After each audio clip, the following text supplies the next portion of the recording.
하나님께서 내 삶에 어찌 역사하시는 것을 기대하지도 않고 바라지도 않고 보고 싶지도 않으면 그 신앙은 아무런 의미가 없습니다. 궁극적으로 우리가 원하는 것은 이것이거든요.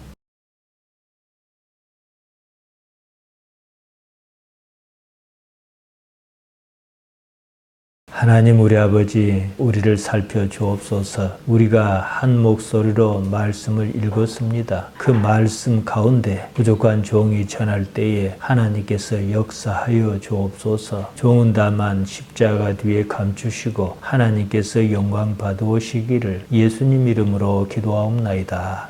아멘.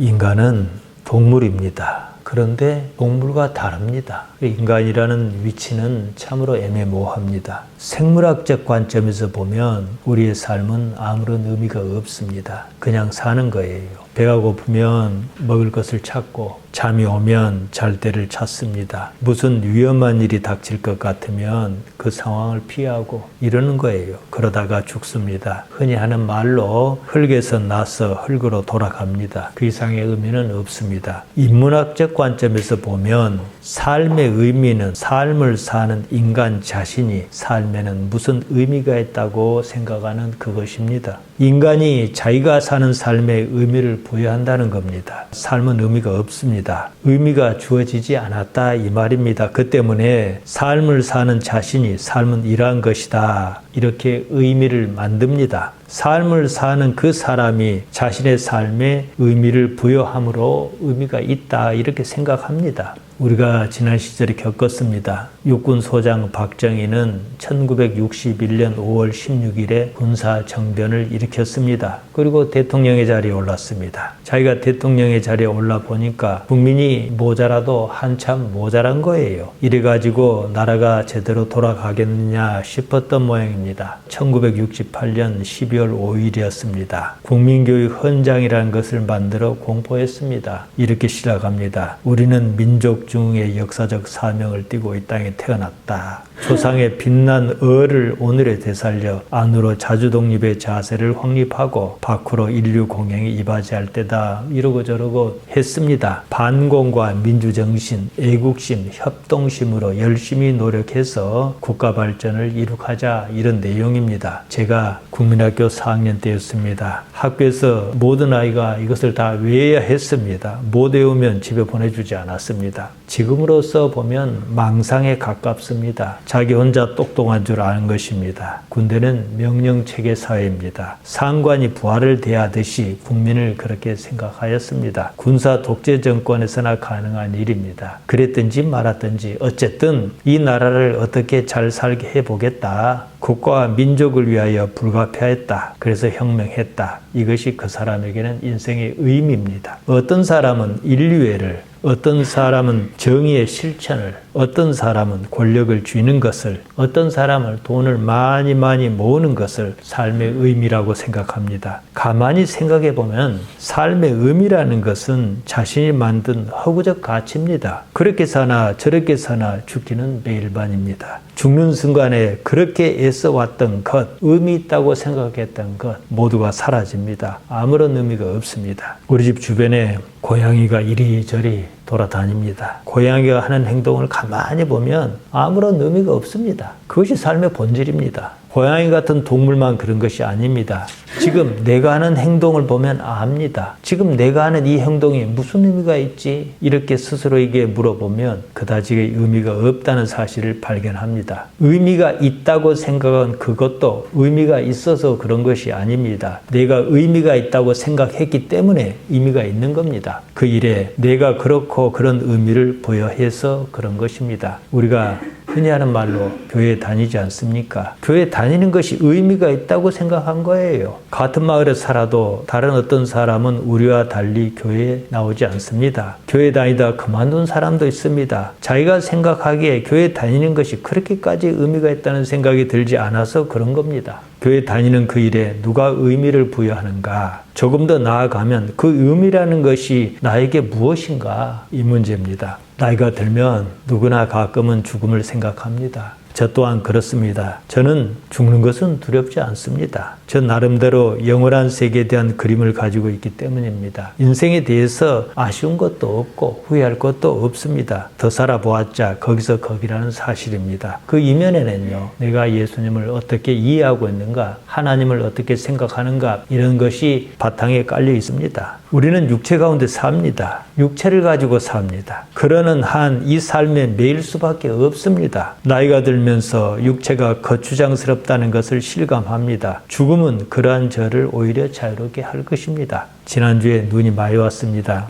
서울로 올라가는 길이었습니다. 천안을 막 지날 때였습니다. 건너편 차선에서 사고가 난 것을 보았습니다. 맨 앞에 승용차가 있고 그 뒤를 버스가 부딪혔고 그 뒤를 다른 버스가 또 들이받았습니다. 버스 전용 차선이었습니다. 그러면은 관성적으로 두 번째 버스가 더 크게 사고가 납니다. 버스 앞부분이 엉망이었습니다. 옆유리창이 다 깨졌습니다. 승객이 차에서 도로로 나와 막 웅성거리고 있었습니다. 운전자는 운전석에 끼어 있었습니다. 죽었는지 살았는지 움직이지 않았습니다. 저녁 뉴스에 보니까 다행히 죽은 사람은 없다 그러더라고요. 당시에 그 운전자가 죽었으면 어찌하였을까? 무의식적으로 이 생각이 앞섭니다. 그런 상황을 대하면 대개는 본능적으로 내가 그 운전자였더라면 하고 자신의 상황을 거기다 끼워 넣습니다.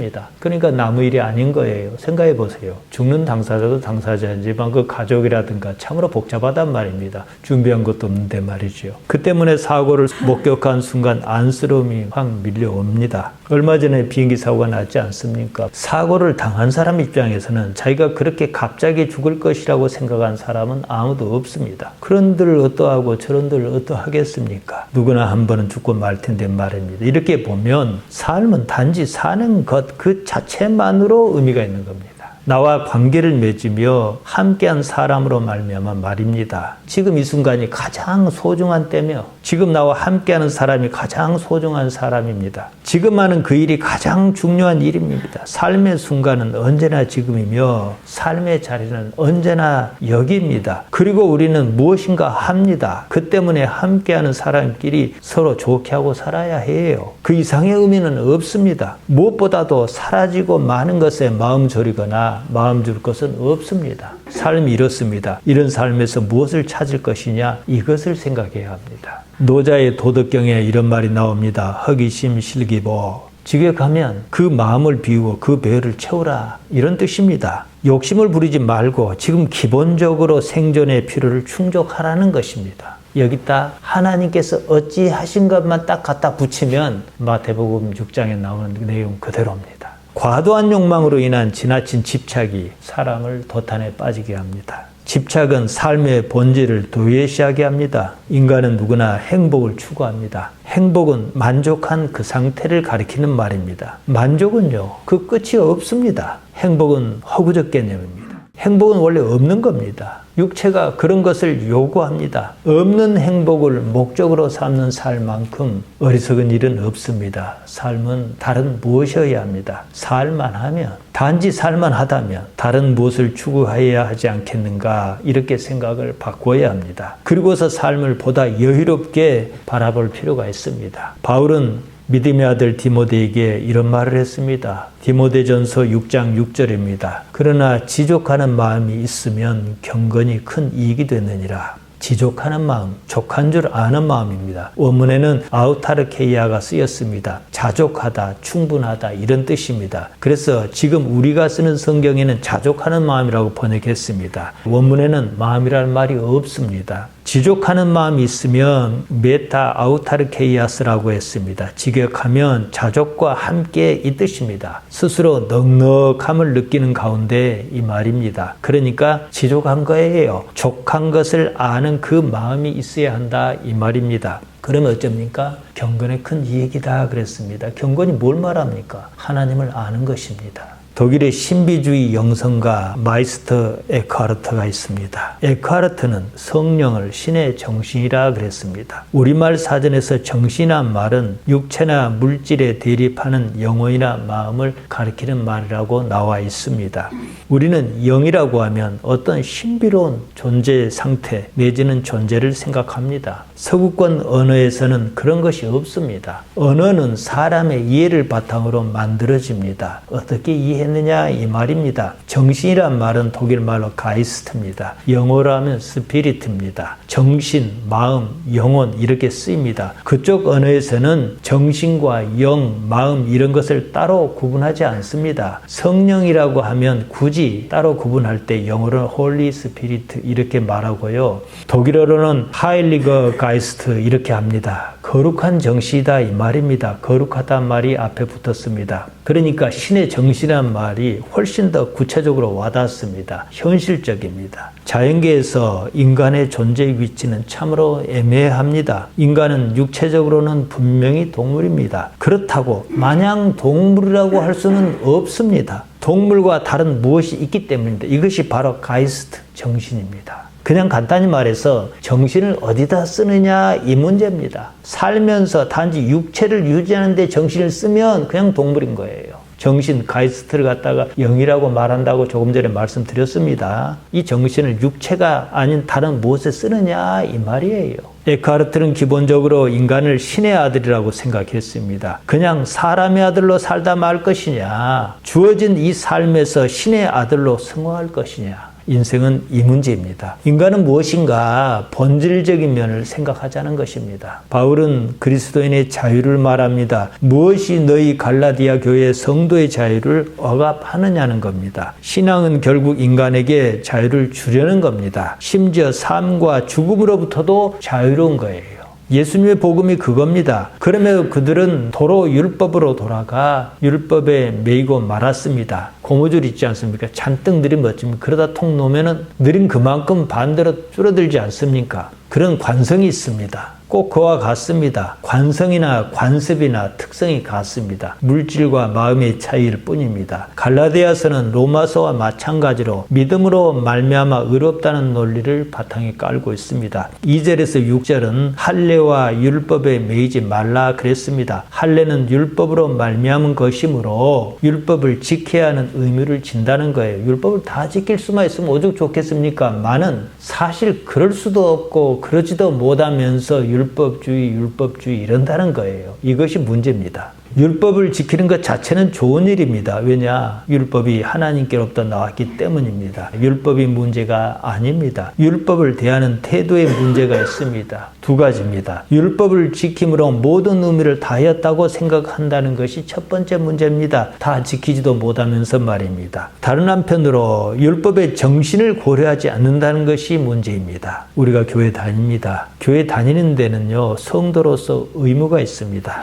예배에 참여해야 한다, 헌금해야 한다, 교회가 정하는 대로 봉사의 의무를 진다 이럽니다. 그런 일은요, 믿음이 없어도 얼마든지 가능한 일입니다. 예배에 빠지지 않습니다. 예배 때마다 좁니다. 설교 말씀이 귀에 들어오지도 않습니다. 들을 생각이 없습니다. 그러놓고 자기는 예배에 빠지지 않고 참여했다고 합니다. 그것을 믿음으로 대체한다는 것입니다. 무슨 단기 선교나 교회가 하는 봉사활동에 빠지지 않습니다. 누구보다도 열심입니다. 그런 일은 믿음이 없어도 얼마든지 가능합니다. 사람과 어울리는 것이 좋아서 그럴 수도 있고 봉사활동 자체가 주는 재미도 생각보다 쏠쏠합니다. 자기가 속한 단체에서 다른 사람이 알아주는 것이 좋아서 그럴 수도 있습니다. 그래놓고 믿음으로 한 일이라고 생각합니다. 교회 일에 아무리 헌신적이어도요, 믿음이 없이는 그 모든 일이 헛일입니다. 여기서 믿음이란 무엇인가 근본적인 질문이 필요합니다. 사람들이 모여서 좋은 봉사활동을 하는 클럽이 있습니다. 라이온스 클럽이나 로타리 클럽 같은 데입니다. 그런 데서는요, 믿음을 요구하지 않습니다. 거기서 정한 규정을 지키는 것이 중요합니다. 대개는 교회 다니는 일이 신앙생활인 줄 압니다. 교회 다니면서 얻는 유익이 있을 것입니다. 그것이 자기가 모르는 목적입니다. 그래놓고 자기는 믿음 생활을 한다고 착각합니다. 신앙생활은요, 교회 생활이 아닙니다. 신앙생활은 믿음 생활입니다. 교회 생활을 아주 잘하는 사람이 있습니다. 누가 보더라도 좋은 교인입니다. 그래서 자기 자신이 의롭다는 착각에 빠집니다. 그렇다면 어째서 예수님이 필요한가? 이 문제입니다. 내 스스로 의로움을 이룰 수 있는데 말입니다. 우리가 예수님을 믿는다 그럽니다. 이 말은 예수님의 생각을 오롯이 받아들이겠다. 그것을 삶의 가치로 삼겠다. 그것을 삶의 의미로 정하겠다. 이겁니다. 우리 기독신앙에는 믿음의 발로로 어떤 행위가 나타날 뿐입니다. 행위 그 자체가 믿음을 담보하지는 않습니다. 행위는 오히려 외식을 키울 위험이 있습니다. 예수님께서 외식을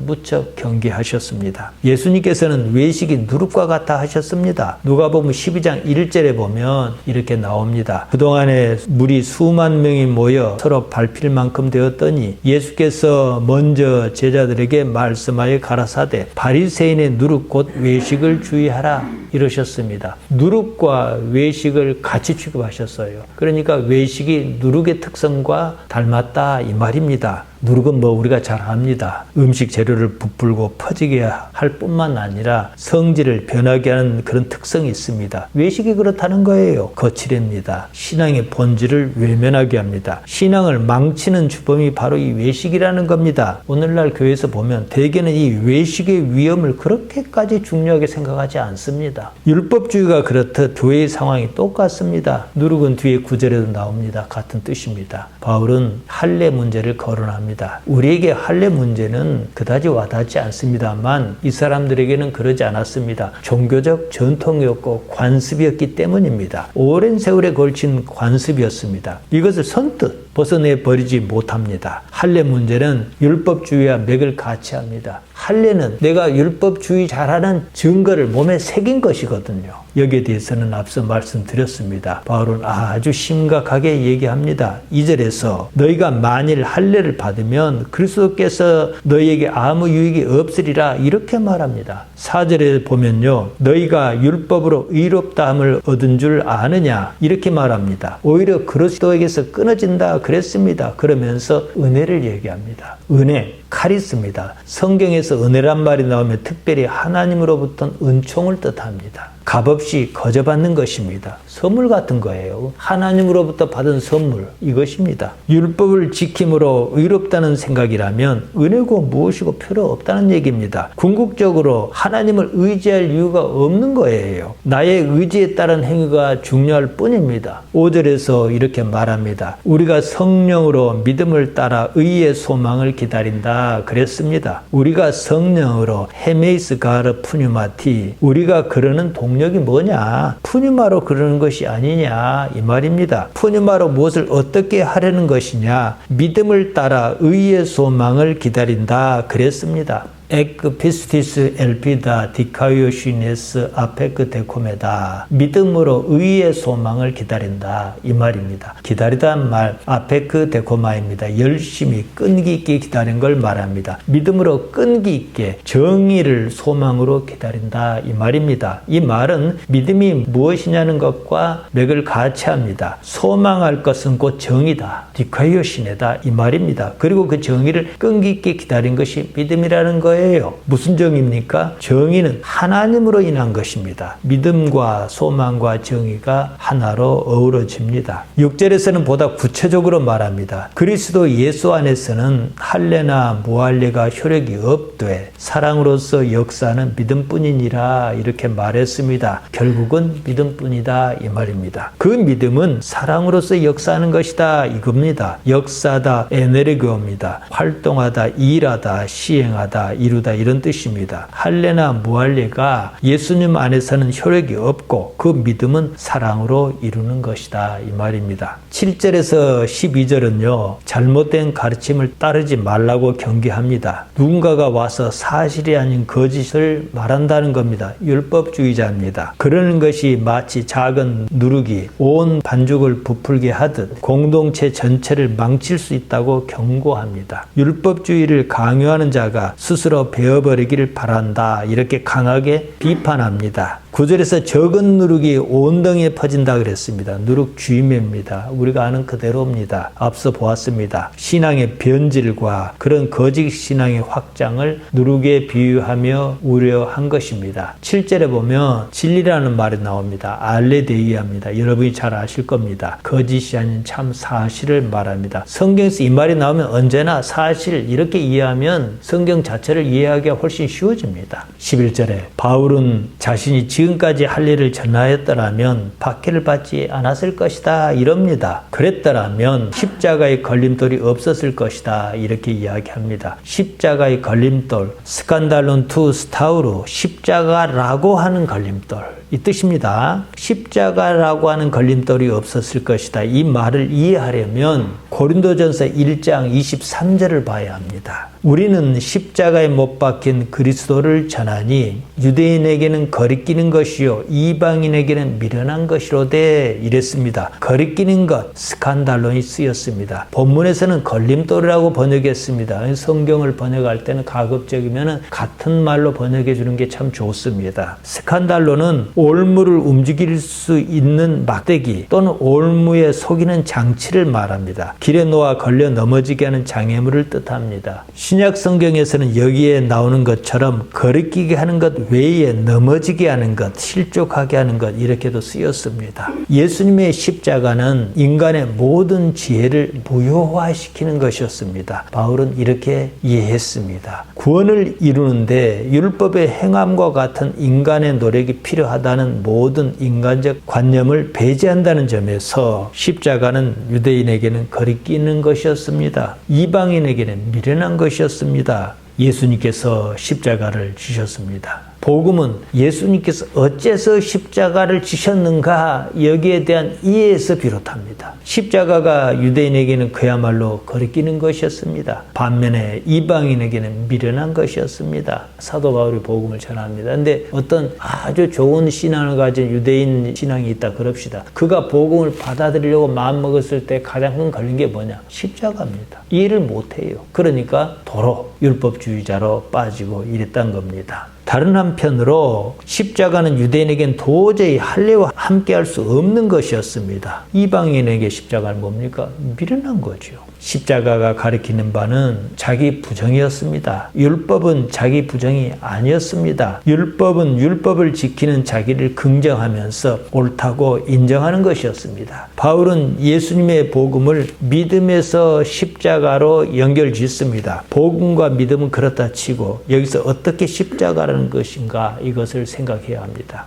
오늘날 교회도 이 문제에서 자유롭지 못합니다. 말로는 십자가를 말합니다. 십자가를 긍정하는 듯 하지만 실제로는 십자가를 부정합니다. 그러다 보니까 예수님만 십자가를 지시라는 것으로 방향을 틉니다. 그렇게 교리를 만들었습니다. 예수님께서 당신을 따르려는 사람에게 분명하게 말씀하셨습니다. 자기를 부인하고 자기 십자가를 져라 이러셨습니다. 마가복음 8장 34절에 나옵니다. 12절입니다. 이 구절만 가지고 보면은 참으로 애매합니다. 원문의 순서대로 보는 편이 이해하기가 쉽습니다. 이렇습니다. 벨론 내가 원하노라 카이 아포코폰 타이 그리고 스스로 베어 버리기를 호이 아나스타툰 테스 휘마스 너희를 어지럽게 하는 자들은 이렇습니다. 직역하면 너희를 어지럽게 하는 자들이라면 그들 스스로 베어 버리기를 내가 원하노라 이 말입니다. 어지럽게 하다 아나스타토입니다. 쫓아내다 추방하다 선동하다 불안하게 하다 이렇게 쓰입니다. 베어버리다 아포콥토입니다. 잘라내다 자르다 이런 뜻입니다. 거세를 가리키는 말로 쓰이기도 했다고 합니다. 할례는 남자의 음경 포피 일부를 조금 잘라내는 의식입니다. 할례 문제를 가지고 너희를 선동하는 자들이라면 살가죽 끝만 벨 것이 아니라 음경 자체를 베어버린 것이 낫지 않겠느냐 이 뜻으로 하는 말입니다. 끝에 조금 살가죽 자른 거 가지고 할례 받았다 그럴 것이 아니라 고추를 다 잘라버려라 이 말이에요.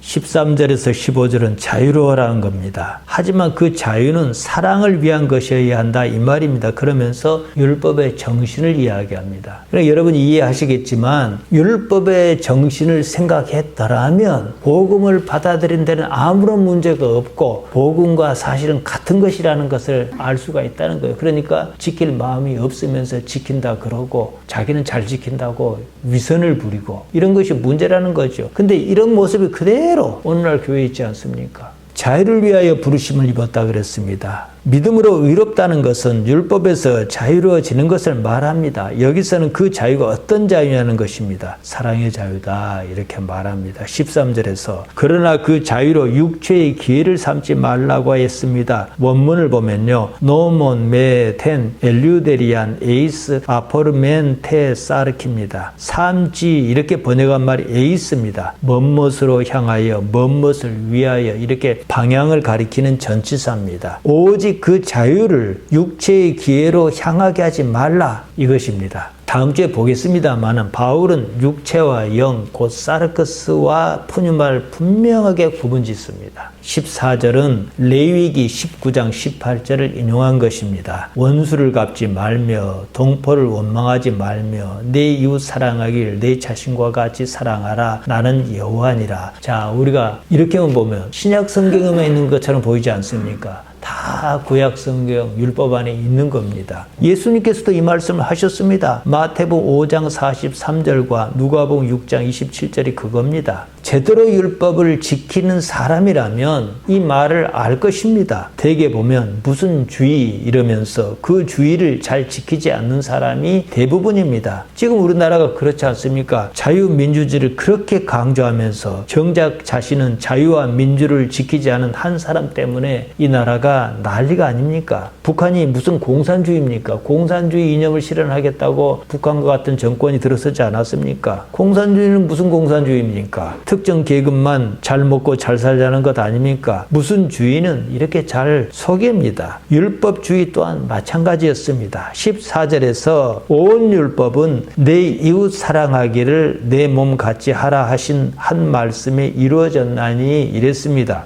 어째서 이 말이 나왔겠습니까? 그러지 않으니까 이 말이 나온 겁니다. 율법주의자가 그랬습니다. 복음을 가진 너희는 그렇게 살지 말아라 이 말입니다. 15절에서 서로 물고 먹으면 다크네테 카이 카테스디에테 마치 초원에서 야생 육식동물이 그러는 것처럼 그러지 말라. 짐승처럼 살지 말라 이 말입니다. 누가 하나님을 현실 세계에서 경험하려 하는가? 율법을 지키는 것이 아니라는 겁니다. 믿음을 기반으로 자유와 사랑을 말했습니다. 그로써 하나님을 경험하고 싶은가? 이 말입니다. 하나님께서 내 삶에 어찌 역사하시는 것을 기대하지도 않고 바라지도 않고 보고 싶지도 않으면 그 신앙은 아무런 의미가 없습니다. 궁극적으로 우리가 원하는 것은 이것이거든요. 우리가 세상살이가 좀 고단하더라도 하나님만 알아주시면 살 수 있지 않습니까? 이겁니다. 예수님께서 유대인을 크게 나무라셨습니다. 마태복음 23장 23절에 이렇게 나옵니다. 화 있을진저 외식하는 서기관과 바리새인이여 너희가 박하와 회양과 근처의 11조를 드리되 율법에 더 중한 바 의와 인과 신은 버렸도다. 그러나 이것도 행하고 저것도 버리지 말아야 할지니라. 박하와 회양과 근처의 11조를 드리는 것은 율법에 따른 겁니다. 율법을 지킨다 이 말입니다. 율법을 지킨다면서도 그보다 더 중요한 의와 인과 신을 버렸다는 겁니다. 의와 인과 신 크리시스와 엘레오스와 피스티스입니다. 정의와 긍휼과 믿음입니다. 여기서 우리가 놓치지 말아야 하는 것이 있습니다. 그래서 무엇을 얻자는 것이냐는 거예요.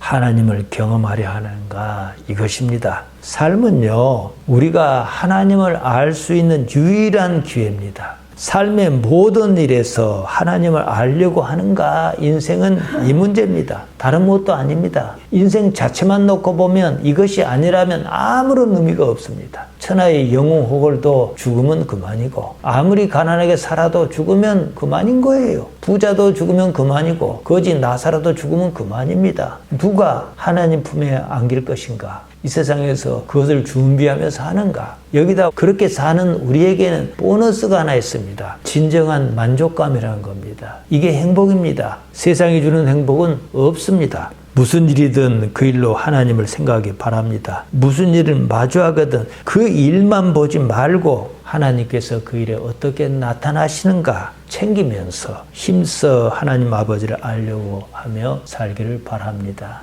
기도하십시다. 하나님 우리 아버지 우리를 여기까지 인도하셨습니다. 여기서 말고 영혼으로 이끌어 주옵소서. 기왕에 이 땅에 사는 날 동안에 하나님께서 어떻게 우리를 지키시는가, 챙기시는가 아는 능력을 우리에게 허락하여 주옵소서. 예수님 이름으로 기도하옵나이다. 아멘.